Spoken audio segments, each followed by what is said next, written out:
from the brand perspective, I come to Slotted. I know that I am going to be running an RFP at some point in time. I go to the website, I create an account, all free.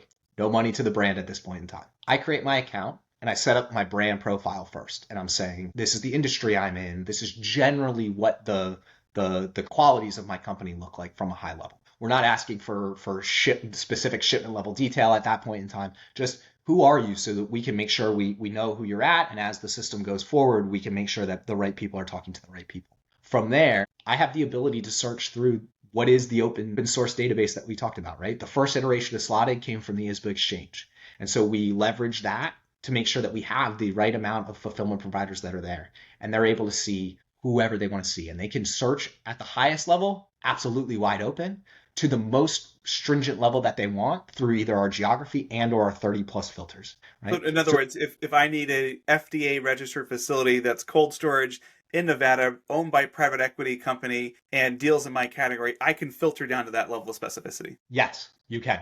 And anybody who we have on the site that matches that level of specificity will come back, right? And I think the cool thing to think about here is where we talked about neutrality. Not the companies that come back that also pay a higher tier level to be on the site so that we make sure they get in front of enough eyeballs. Not the people who are paying ads on the site for us from a 3PL perspective, because those two things are not options, right? It is only people that meet every search criteria that the brand themselves has put into the system. And that's the only level of filtration and only level of narrowing down or control that Slotted itself is providing to the brand.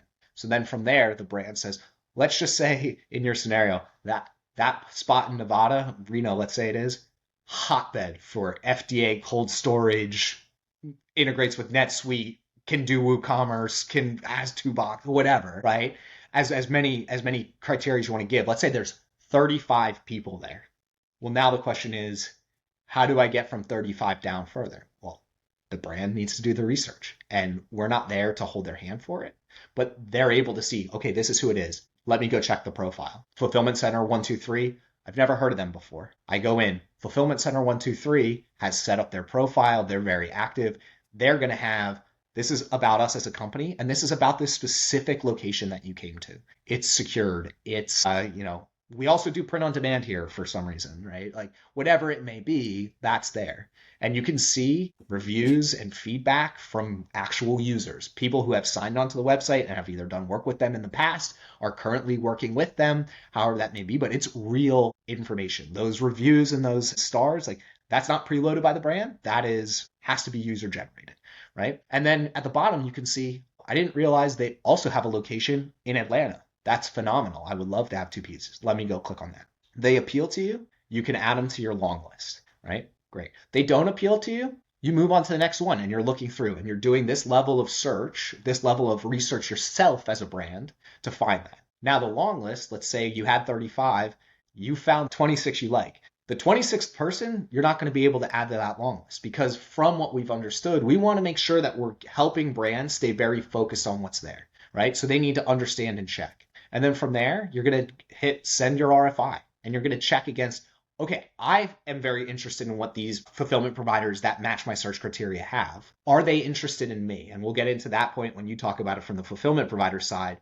But at that point in time, hey, I send 3,000 orders a month and I ship to Target and I ship to Walmart and I ship to Wegmans and whatever it may be. Do they also support all of that? Well, if I filtered for that, the answer should be yes, but maybe there's some other criteria where we don't match. If we don't match at that point in time, I now have dwindled my list from 25 to whoever can match me. Now I can pull off the people that don't match, and maybe I had those 10 more that I didn't have space for. I can bring them in and check those again as well. But eventually I can get myself to, okay, these are the 25 that I know I'm very focused on, and I want to interact with them. Maybe I want to check and say, I'm about to go into a grocer in Canada. Are you able to support that as well, right? I'm not doing it now, but this is something I'm looking forward to. And there's chat functionality. You could ask that message. You could start to ask some pre-questions just like you would. And the fulfillment providers are able to respond to you as long as you've reached out to them first, right? And we go from there. And now you're narrowing it down further. And now you're going to move to your short list. And that's maxed at 8. Because we want to make sure that the fulfillment providers are getting quality from their side, right? they're going to put a lot of time and effort in, but we also want to make sure the brand has been very thoughtful to that point. And so when they know who it is that you want to bring to your RFP, now I'm going to bring that down to the 8 people that are open to my type of business, that match the search criteria I've found. I'm going to invite them to my RFP, and I'm going to open that up. And this is where we'll switch over to the fulfillment provider side, because this is where it becomes very fun for them. I want to be very clear here. When a fulfillment provider is invited to the RFP, it's because the brand chose to bring them there. The only thing that Slotted did to help the brand find that fulfillment provider is have a large database of providers that have data-rich profiles that they have filled out themselves for the shipper to be able to say, this is exactly what I'm looking for, and these are the people that exactly give me that, right? So now I have a very high intent RFP that's there. And then the second piece is, at that point in time, because we want to make sure the brands stay committed and they're not window shopping and they're not just rate shopping and they're being serious, I would, as a brand, will be charged a refundable deposit once my RFP is opened. And that will keep me committed to going through with my RFP at that point in time and make sure that fulfillment providers know that this really is a high intent opportunity. Yeah, I love it. That's one of the things I'm most proud of how we built it was how do we get something that makes sure that we have really honest intent when we're going through and building this. And so, yeah, I love that.